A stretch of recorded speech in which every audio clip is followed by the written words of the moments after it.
getting it. Of course, it is a number one priority for the ministry. We're at the point of, we've finished taking stock of where it is, what the problems are, and what we think from the ministry. The technical people in the ministry, and of course, the two of us that oversee the ministry as ministers. But the most important and the most critical aspect is the final decision-making point. And that is the responsibility of Mr. President,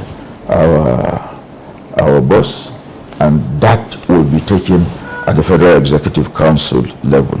But before then, I think Nigerians need to know some basic facts about where Ajaokuta is. There is erroneous notion out there that Ajaokuta is not workable.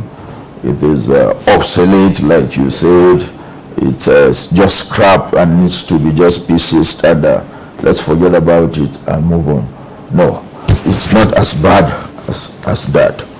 And one important aspect that I too, as a Nigerian, hold is there is this emotional attachment to your national asset. When people suggest that Ajaokuta be sold outrightly, there is this part that doesn't just sit well. Well, considering my background from the private sector, I would of course want Ajaokuta to work profitably. And that is the way to look at government investments. If it doesn't generate profit, and conversely waits or feeds on lean government resources, I think something needs to be done urgently about that. But there are 43 independent units, so to speak, of the complex. There's the engineering workshop, there's the light steel mill, just many other component parts that can work independently of each other. But where the problem is when it gets to the most important one, the steel making process. That is where we have gaps and issues.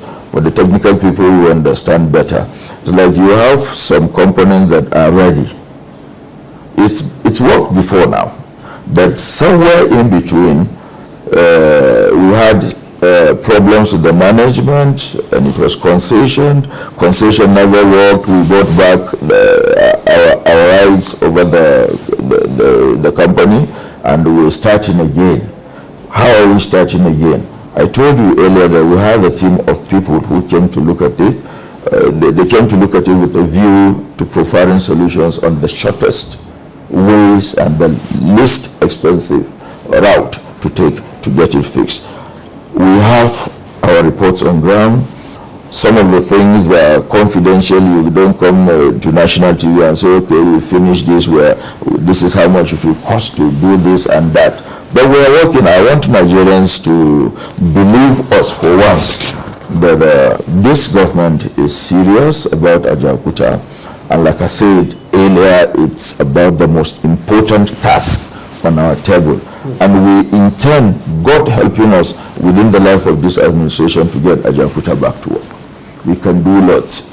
Generate income, valuable jobs for, you can imagine the hundreds of thousands of jobs to be created along the value chain. Get Nigerians busy, and business opportunities that will be available once it gets back to work. And God willing, we'll get there. The second leg of the question, you asked about implementation, problems of implementation. I think that is the responsibility of whoever is in charge. If you ask me personally around decisions we've made and we've not implemented, I will answer you. But if you're looking at it wholly in one basket, and governments, I'm sure you're talking about previous governments. Yes. And probably ours. Yes. No. It's a known thing in Nigeria that government always make policies and don't implement. And the policies are so good. But implementing them. I agree. I think it all boils down to who is in charge. I'm sure you will not hold us, you will not cast that on this government. This is a government that is responsible for its actions. If it makes mistakes, it owns up.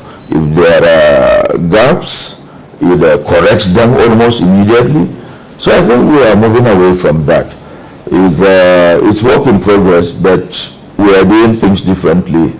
And I'm sure you bear me witness that we've made positive strides in that direction with this administration. No, that's true. Yeah. That's true. Okay, let's go back to your past in a way. What kind of autonomy, given your pedigree, what kind of autonomy do you think should be given to local governments? I can see there's a lot of, given the recent local government, do you think the autonomy they have now is enough, or do you think there's room for improvement? Well, the autonomy I envisioned, like all well-meaning Nigerians, is total autonomy. Total. Okay. Administrative, financial, everything. That was what our forefathers conceived in creating the local government system. You have lived in a Nigeria where local governments have functioned before. Local governments used to award contracts like state governments do for primary health care centers, markets, bridges, culverts, virtually everything. Where did we miss it? Over the years, I think cutting corners and the drive to control everything, the penchant for our people, politicians, my constituency, to have total control of everything. I think that is partly what got us where we are.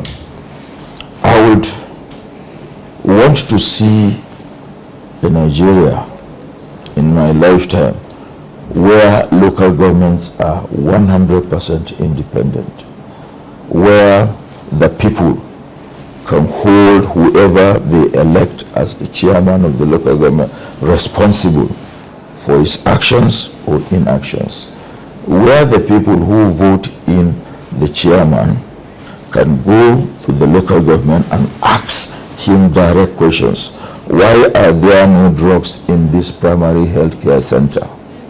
Why are you not fixing broken down culverts along market roads in the villages?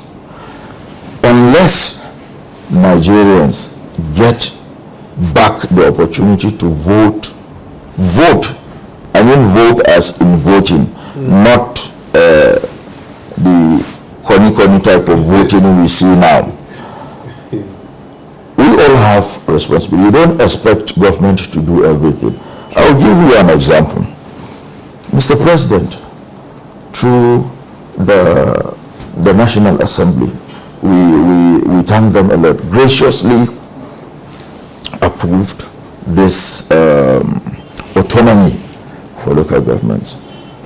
But I kind of feel that the same people for whom the local governments have been freed expect the president to also go and monitor how the governors deal with their local governments, which is not his responsibility. He being a person who is attuned to the rule of law and being on the line, he has done his part, and the National Assembly has done its part too. It is the responsibility of the people to own the system. What do I mean? If governance, I'm sure you followed the conversation these few days, yes. Arguments about governors being unwieldy, whether or not local government elections should be conducted by state electoral commissions. I agree 100% with proponents of removing the local governments from the hands of state electoral commissions. And the reasons are not far-fetched. We all live here, we know how they do things. No serious local government chairman can stand up. No local government chairman can stand up to a governor, despite being elected, in quotes, to tell him that, no, I'm independent, I'm autonomous, I cannot yield to whatever you want. You know what will happen. Of course, the governor will not come out openly to say that because I gave you directives, and you refuse, so I'm reviewing you. Before you know it, the councillors will, will probably have a night meeting and find very convenient reasons to remove him. What I'm saying in essence, the truth is that the way it is right now, the local governments are still tied to the apron strings of the governors. Why? Because the governors are very powerful, and the local government chairmen are regular people like you and I, and they also want to survive. So they play ball. In summary, it is our responsibility, you and I, to take it up and make sure that we change the system. Unless we do that, nothing changes. You did your NYSC with the Nigerian Police Intelligence Department, plus your passion for community development, also served as Commissioner for Local Government and Chieftaincy Affairs, and then Deputy Governor of Taraba State. With all these experiences, what is your sincere opinion on community policing and state policing? One part that you probably do not know is that I not only did my NYSC with the police, and I've lived the life of a son of a policeman in the barracks. We later on moved on to other things. I know the police, and I know that whether we give it a name or we do not, the police does community policing even as we speak.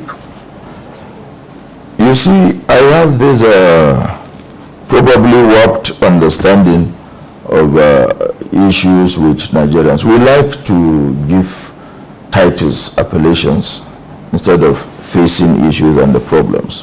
What is community policing?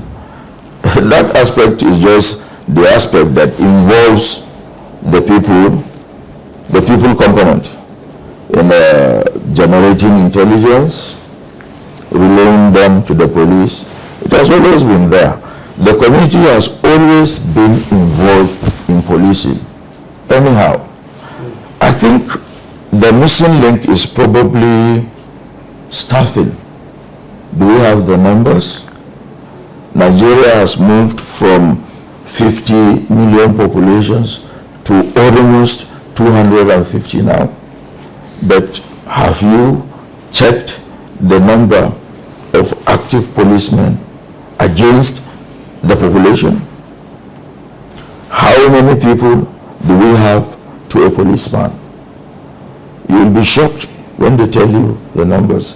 Probably one policeman to like 1,000 or even more. How, in all seriousness, do you expect them to work this magic? Policemen are not supermen. They are not magicians. But what's stopping the federal government from employing when there's unemployment? It is. I think you should take that to the Minister for Police Affairs. I can only give suggestions. But the truth is, we seriously need to up the numbers. But you said you are a police boy. Oh yes. This one is just by the side. By way of suggestion, we all agree that we need to employ more policemen. We need to train them in modern policing. We need to re-engage the communities. We need to give a specific role to the cultural setup, the old traditional relationship between ward heads, village heads, and the police. We need to earn their trust, and the relationship is symbiotic. Because if you give information to the police, you expect to be protected. And on the side of the police, they too need a reorientation. If as good citizens, they provide information or intelligence to the police, and the police divulge the information to criminals who come back to the communities and hunt them down, you don't expect them to tell the police anything the next time they come. So we have these issues that we need to seriously sit together and work out.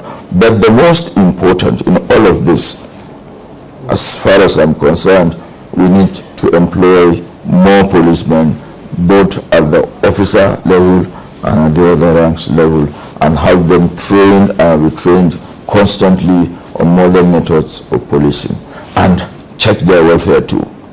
Look at their barracks. Have you gone to a police barrack in recent times? How do you expect someone living in squalor to leave his home in that condition and have the right attitude to work? Sometimes people blame policemen and roadblocks. They say they are very rude, they are very harsh, they are impatient, and issues like that.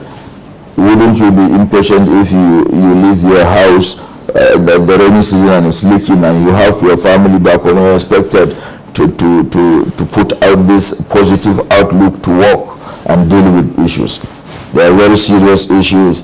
They need to be, the attention needs to be paid to their accommodation, to their welfare, to their security, life after service, and all of that. Then we'll have the perfect police that we need. I'm very happy I asked this question. You answered it very well, sir. Two things I'm taking from this is, one, police welfare. The second one is the communication trust between the community and the police. Reorientating the police. Wow. I'm sure the IG of police with the everyone is IG now, because police work affects everybody who are now. So we all should be IGs and DPOs by doing our part. By information. Yes. That's true. Okay, sir. I'm not going far. We're almost done, sir. Yeah. This new uprising now, your state, Taraba, has been in the news too for such things. Like every other state, we've heard of kidnapping, banditry. Well, most people will say it's unemployment that is causing it. But in your opinion, how do you think we can checkmate that? How do you think we can curtail it to a certain extent, or reduce it, if not stop it? Well, if you were specific, it would have lessened my burden, but I look at it generally. Criminality, there is criminality virtually everywhere. What differs is the location, and the type of criminality differs from one place to the other. For the northwest, it's kidnap for ransom, cattle rustling, and banditry. Some have claimed that the basis or the origin of the conflict has to do with something like a tribal conflict between the Fulanis and the Hausas in the northwest. Not everybody in Nigeria even understands that Fulani and Hausa are two different people. That is another story on its own. Yeah, most Fulanis can't even speak Hausa. Yes, yes. And for us in the northeast, at least in the states of Borno, Yobe, it used to be Boko Haram. Thank God, it's been decimated largely. What we have now are just incidents, little incidents of thieves in the name of Boko Haram breaking out to go and steal, then run back to the bush. But directly for us in Taraba, there are, thank God we have government in place now. Not like we never had government before, but what we had before was a lethargic approach to issues. Someone just slept on the job for 8 years. Let me not go too far on that. We have a government in place, and the governor has a background in this military intelligence, and is deploying his knowledge of intelligence into solving the issues. You agree with me that in recent times, Taraba has not been in the news for banditry, and of course the National Security Advisor is doing his own part, is working very, very hard in that respect, and they are collaborating with the government in place. That is responsible for the calm and the relative peace in that direction. What else did you ask? No, banditry. Banditry. You've answered. Oh, yeah. So I think that is largely responsible for the calm we are experiencing. I would wish that Nigeria is a lot calmer and more peaceful. This is a beautiful country, Very good. very blessed country. There is virtually nothing that God has not given us in this country. All we need to do is to believe in ourselves, look closely around us, identify what part of Nigeria we want to own, take up, develop, market, and export to the world. I look at a very prosperous future for Nigeria. We may be having rough edges here and there, but like the right leadership, with the right leadership we have in place You have now, said what I've been waiting to hear. with the right leadership we have in now, it may be tough. No good things come easily. No, good things don't come easily. You have to, not like justifying hardship, no. No, like I've said previously, that you don't have this leader that has invested 40 years plus in politics, devoting his resources, his time and energy at the expense of family life and peace of mind to getting to where he is now, and just throw it away in the sense that some people imagine like he just sits back and try to bring out one deliberate policy to harm Nigerians and go on to the next. It beats my imagination that people could even think like that. This is a patriot who has sacrificed so much for the country, sacrificed his personal comfort, his resources to get to where he is. The ultimate ambition of every politician who aspires for public office. There are two different. There's a politician who aspires for public office, and there is a politician who craves for the opportunity to be of public, to serve his people. But for him, he has been governor before, governor for 8 years in a mini Nigeria, Lagos State. And he has worked his way gradually getting to the position, the loftiest position, the highest position of being president of Nigeria, with all the beautiful ideas he has. All we need is to pray along, give the maximum cooperation, and by the grace of God, by the time we are done with the first 4 years, God willing, we'll begin to see the positive, the benefits, the positive results of all these policies put in together, be they in the steel sector, the health, where Professor Patti and Alausa are overseeing, works in terms of infrastructure, Engineer Dave Umahi is beautifully handling, security, we have President Iman, police affairs, the service chiefs, communication with Bosu, all of us, everyone is doing his bit. And I want to use this opportunity to ask Nigerians to give us this chance to showcase all these positive ideas and transform them into visible tangibles that will better the lives of Nigerians, such that have the opportunity to look back and see in the place of agriculture what has carried on, what has the president and senator carried on to make agri better, health, how are our lives better, our teaching hospitals, referral centers, how are we doing, infrastructure, where have we transformed the roads from where we met to where we are now. This country needs unity. We need peace. I'm all for renegotiating the terms of our coexistence. We have to renegotiate it. The youth have been misguided, unfortunately. You know, I like my country. I like the land and people. Hey, look, I have 40% shares in this company. But if I had known that you judges are either corrupted or they are afraid of giving judgment. There's no stopping us. No stopping. But government requires more revenue to make sure that this initiative. Give us a better Nigeria! Give us a better... Youth are the vehicles of change. The youth are the answer.